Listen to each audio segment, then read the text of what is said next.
Welcome to this episode of People in Transition, where we dive deep into the real stories behind career changes, reinvention, and personal growth.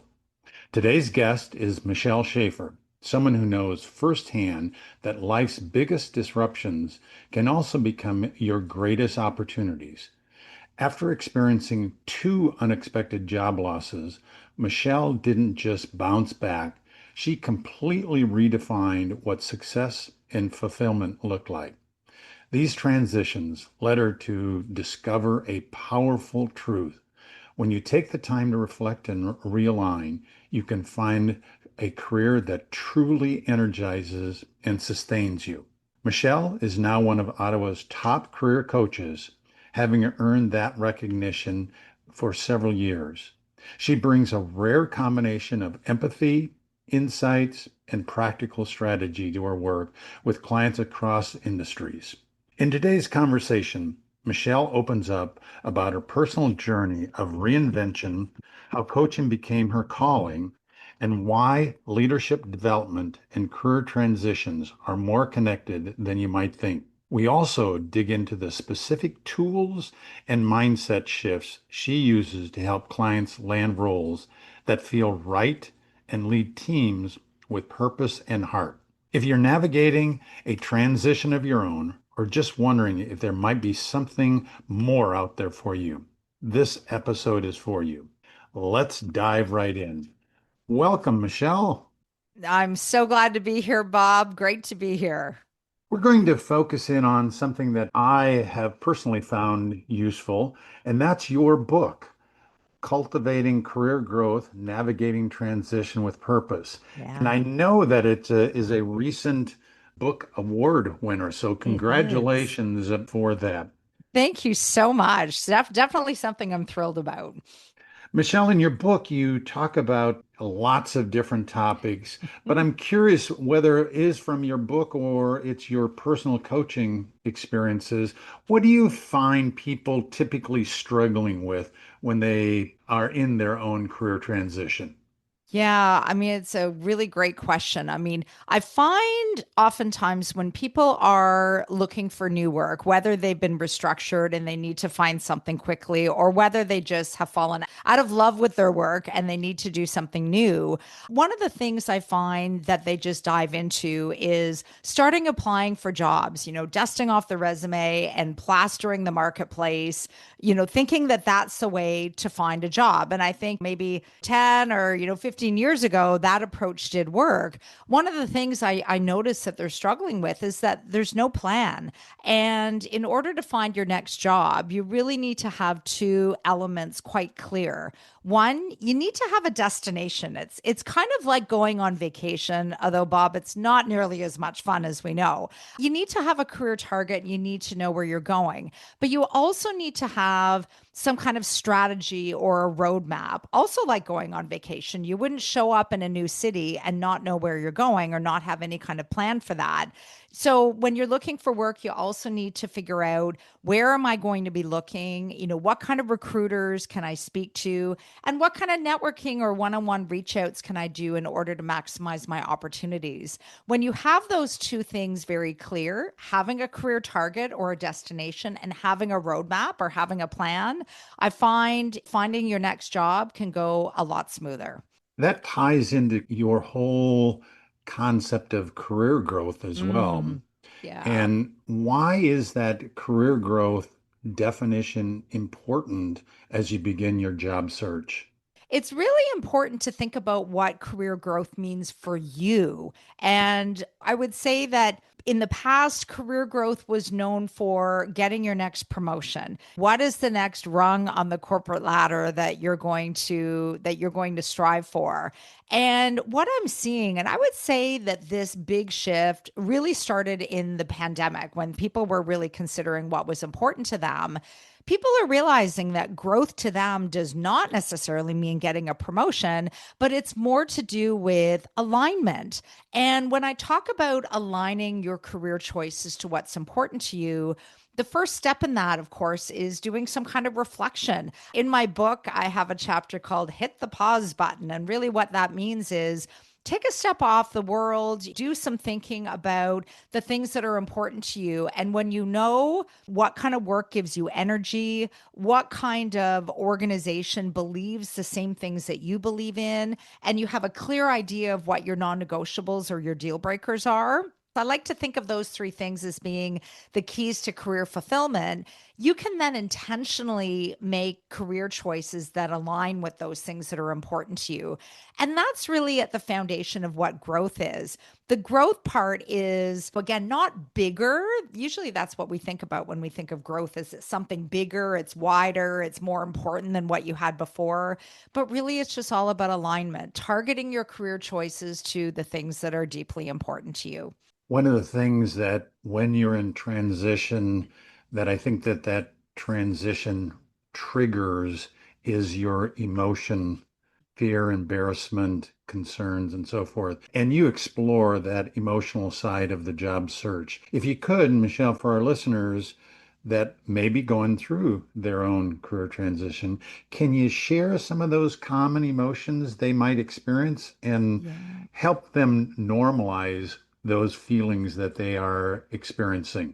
Yeah, absolutely. And I like your word choice of normalize because certainly however you're approaching your job loss or embarking on exploring a new career path, however you're feeling is your reality, which means it's acceptable and it is normal. I mean, there's such a wide variety of responses. You mentioned a couple of them, about fear and embarrassment. I mean, those are certainly big ones. Another one that I see come up quite regularly is shame, connected to embarrassment, like where you just feel that, oh, if I was a better performer, maybe I wouldn't have been let go, which Bob, you and I both know that that obviously isn't the case. There's tens of thousands of people right now looking for work and have been restructured. Is it possible that there are that many bad workers? Of course not. There's business decisions that are being made. And I see that shame play out in family relationships. I remember having a client a number of years ago, and it took her 6 months to tell her adult children that she had been let go from the organization that she had been part of for over 25 years. So that shame can be so deep that it prevents individuals from actually taking steps forward in their job search. Even like writing their resume may be almost impossible at that moment. Some of the other feelings are disappointment in the organization, especially if you were quite loyal to the organization. You may feel like it's a real slap in the face to be let go. You may be feeling frustrated about your job search. There's lots of people looking right now and it's taking longer to find work. You might just be frustrated being in a job search. You might wonder, why do I have to be doing this? Why can't I have a job that takes me to retirement? So there's so many things that really play into our internal conversation.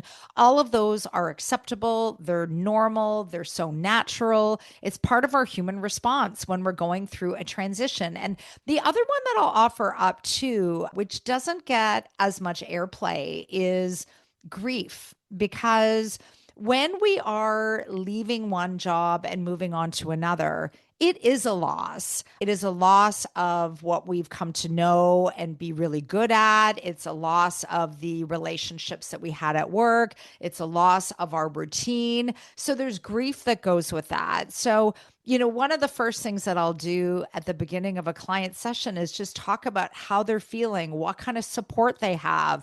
It's about normalizing those, especially those negatively charged emotions. But I'm going to look at the flip as well, because I've certainly worked with enough clients that have come to the table feeling, believe it or not, excited about this next chapter because they know there's something new for them. They feel hopeful. For some individuals, maybe it's the chance to do that very thing that's been waiting backstage in their life for a long time. And, so it's important to recognize that job loss and exploring any kind of career move and transition comes with two kinds of emotions, and both of them certainly can be validated. You use a term that I really had never heard before, but I really think it's very descriptive. And you talk about rage applying. Can you describe what exactly that is and what job seekers should understand about this trend in the context of a more healthy job search? Yeah, absolutely. I mean, it's interesting. Like the term rage applying came out as a trend on the heels of the Great Resignation, which was, back in the pandemic days where, people were just, like looking for new work all over the place. And the rage applying, the two parts of it, certainly applying is really key. People were sending out resumes all over the place to try to find something new. The rage part was key because people were feeling dissatisfied in their work. Maybe they really weren't in favor with the leadership, or there were big changes at the organization and they were mad. They were mad. And so they were just applying anywhere because they wanted to get out. I mean, it was a big sign of people running away from what they had. Although we don't hear as much about rage applying today, it still plays out, even though we don't call it that very thing. And how I see it play out now in today's marketplace, where the market is flooded with a lot of people who are looking for work, that same concept of applying to any job that you hear about, plastering the marketplace with hundreds and hundreds of resumes. I still see that play out, where back to my earlier comment about not having a plan, when you don't have a strategy for your job search, you do just start applying to anything. And why that's not healthy is because it's not targeted. So if you're just applying to anywhere, your resume isn't being customized. You're not showing the organization that you're applying to that you even want to work for them as compared to the hundreds of other places that you're applying. You're not showing them why you're a fit for that specific job. And so what's happening is recruiters and hiring managers alike are passing over those resumes, those generic resumes that are the same regardless of what role and what organization you apply for. So, a healthier way is certainly to take a step back. And we talked about doing the reflection, what's important to you, so you can intentionally seek out the right opportunities for yourself. And then spend the energy and time customizing your resume. I like to, in my book, and certainly with my clients, I talk about something called passing the checkmark test, which is make sure that your resume aligns completely with the job posting. So for every criteria in the job posting, if you can find evidence and proof in your resume that you've done that thing, you would put a check beside that on the job posting. If you've done that thing, but there's no evidence in your resume, there's no achievement to speak to that, then you kind of circle it and you go back to it and you make the addition. So a much healthier approach is to target and apply for fewer positions, not more positions, so you get a better chance at getting an interview. I mean, I met with a prospective client, Bob, not that long ago, and he reached out to me because he was frustrated and discouraged in his job search. He had been restructured and he was looking, and it really didn't feel like he was making much traction. So, one of the first questions I ask is, so tell me about your job search. What are the activities that you're engaged in? But the only thing that this person was doing was applying online. And guess what? They were applying to like in excess of 300 jobs a week. And when I asked the questions, how many interviews have you received? How many interview invites? Well, you can guess the answer to the question. The answer was zero.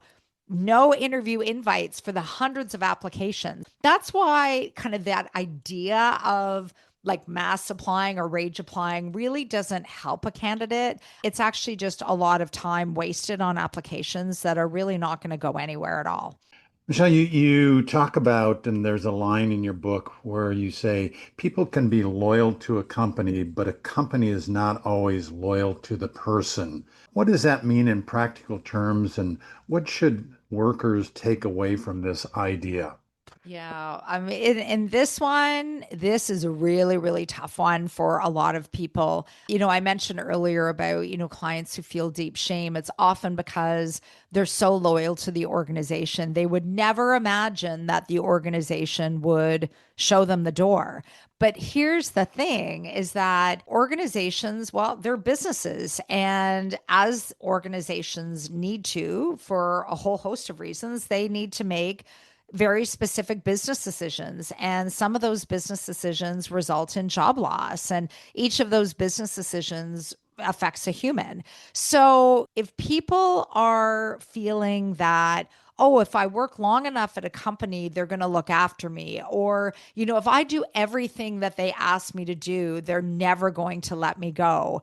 That is outdated thinking. And that is thinking that needs to shift, because what happens is invariably change happens. We're seeing it right now happen in every country. I mean, Bob, you're in the US, I'm in Canada. I'm seeing job loss, massive job loss on both sides of our border, and it's happening internationally as well. There is no sector that is untouched. I mean, our Canadian government, our federal government, has long been touted as a place to get job security. Well, the federal government is having to let people go as well. So, adapting this thinking to more be ready. So less thinking about, the company will never let me go because I'm so loyal to them. That's thinking that needs to go out one door. And in another door, we can welcome in a new approach, which is change can happen at any time in any sector. And so I'm going to be ready in case change happens. You can still feel deep pride for the work that you're doing in the organization that you're with. But one of the things I recommend to people is don't wait until change happens, because then you're behind the eight ball and you're behind hundreds, if not thousands, of people who have been ready for a while. So, things that people can do to always just be ready is make sure that your resume is always up to date throughout the year. Keep what I'll call like a sunshine file or a brag file, which is log your achievements as they're happening throughout the year, and make a point at least once a year to update your resume with those achievements. Do the same with your LinkedIn profile. Make sure that your LinkedIn profile is telling the right story about yourself, that it's up to date, that it's packed with value and impact and results. Those are things that you can do to get ready. The other thing that people can do, and I see this happen a lot when people find a new job, is they forget about their network. They forget to be on LinkedIn. They forget to engage with people. And here's the thing is that LinkedIn or doing any kind of networking, it's not just for job seekers. It's just about staying in touch, stewarding those relationships, because you never know when you might need to reach out to someone. And again, you don't want to wait, like 10 years before re-engaging with people. If you do bits and pieces over the course of the year, you are going to be ready. And like as it relates to LinkedIn, even if you spend 10 minutes a week on LinkedIn while you're actively employed, that's going to be enough to just keep your network active, like posts, comment on posts. It's not about writing something and posting it, but just have some visibility. When a former colleague of yours has a work anniversary, congratulate them. Do those things to keep your visibility going, keep the fires bright on your relationships, and definitely make sure that you keep your marketing assets up to date. And that way you can be ready for any change that happens down the line. You have a great line in the book about networking. You say that you should look through your network, not at it. What does that mean, and how does someone utilize that concept in their own job search? Absolutely. I mean, I have to give full credit for that quote from a friend of mine who I met in a networking business group that I was part of when I started coaching 10 years ago.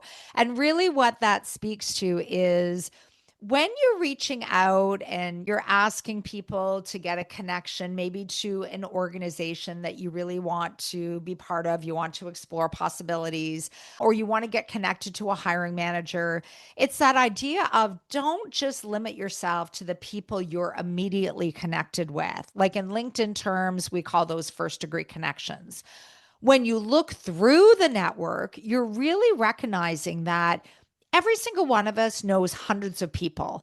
And any one of those hundreds of people connected to people that we know might be able to get you a conversation. They might even have a job for you. So, in LinkedIn terms, it's talking about accessing those second degree connections. And I'm going to give you an example to illustrate this. So, When I experienced my first restructuring, because of course, as you mentioned, I mean, I've lost my job too. I mean, that's what brought me into coaching in the first place.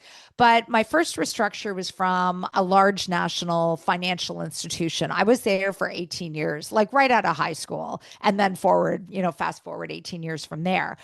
A number of people had told me when I was looking for work that I would be a great fundraiser. That would be something that I would be naturally suited to. And I thought, oh, okay, well, I don't know much about that path. I should really look into it just to see if maybe it would be a good fit for me. So I started looking in my network to see, well, who do I know who's in fundraising? Well, I came up with one person.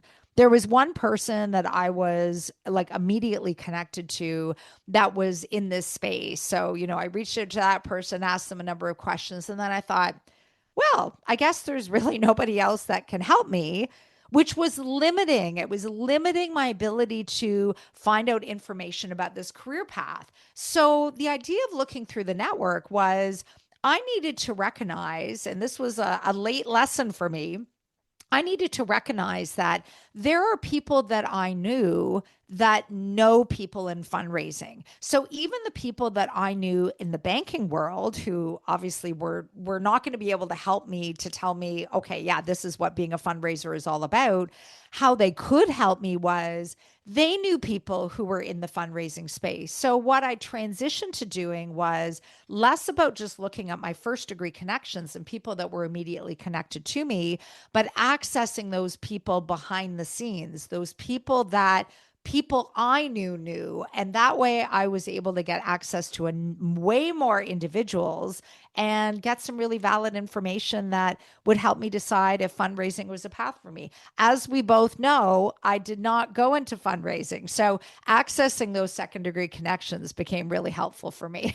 That's how you learn and grow, even during the job search process. Michelle, you talk about having a clear leave story. Mm. Can you define what that is and how does someone craft that and how do they use that in their discussions with individuals? Yeah, this is a big stumbling block, I find, Bob, for a lot of job seekers because the leave story is really the story of your departure. And, this can be asked for when you're having a networking coffee with somebody, but especially in the context of an interview.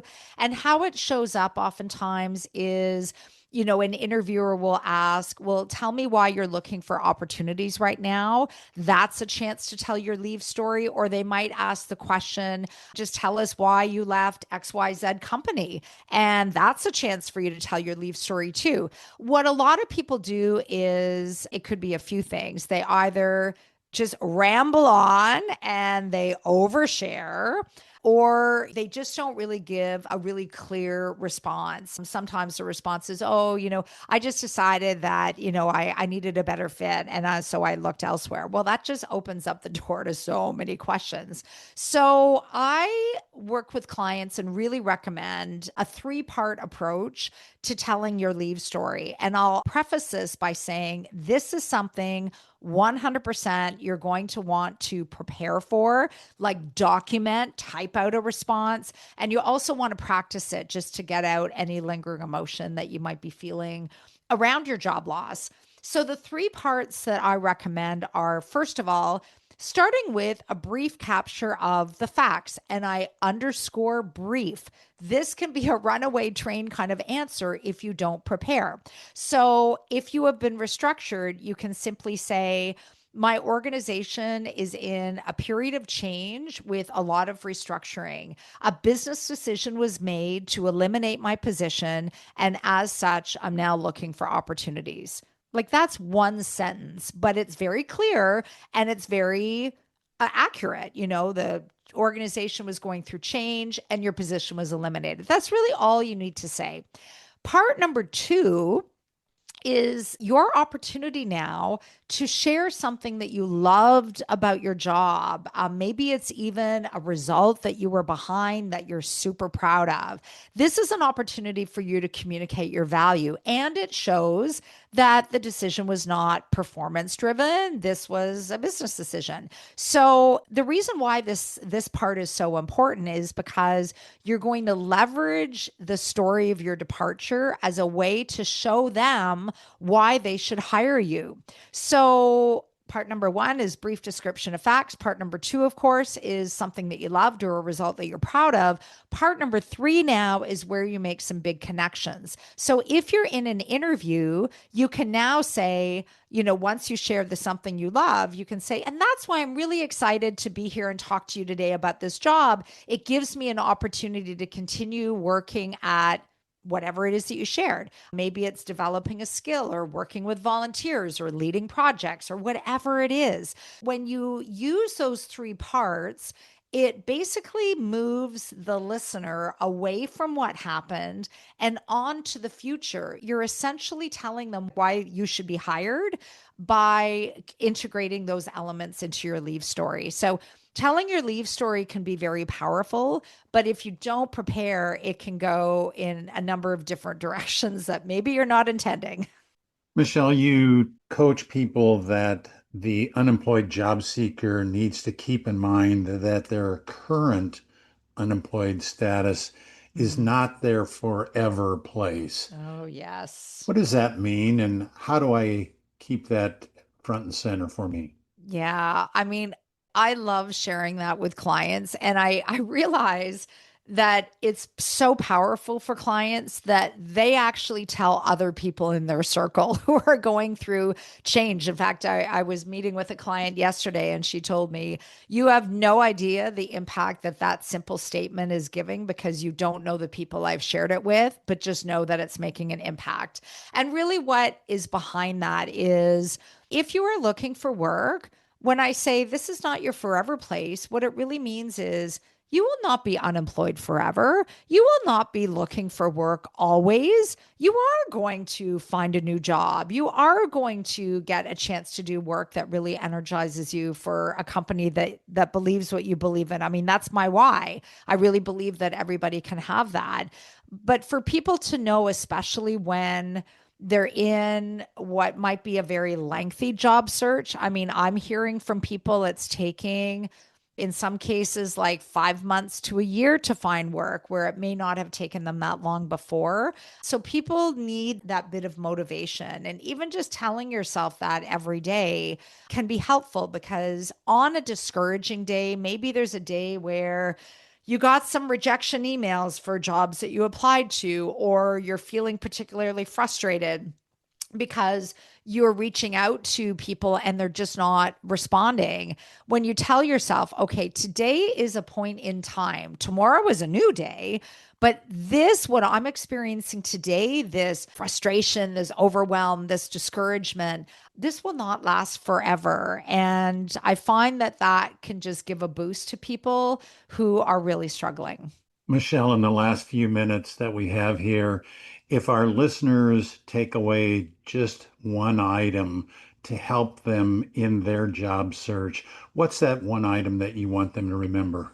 Oh gosh, I know. Yeah, there's so many things that, I can put on the table here at this moment. I would say the biggest thing, because it really lays the foundation for an effective job search, is make sure that you have a clear idea of where you're looking, like have that career destination or that target, but also make sure that you have a plan and a plan that includes a mix of activities, not just looking online, but also reaching out to recruiters and doing a fair amount of networking, heavy amount of networking, actually. So have a destination and have a plan. That's going to help you in your job search tremendously. Michelle, thank you so much for your great insights and ideas. And to my listeners, I hope today's conversation with Michelle fired you up and gave you the push to take bold steps in your own career journey. You don't have to face the change alone.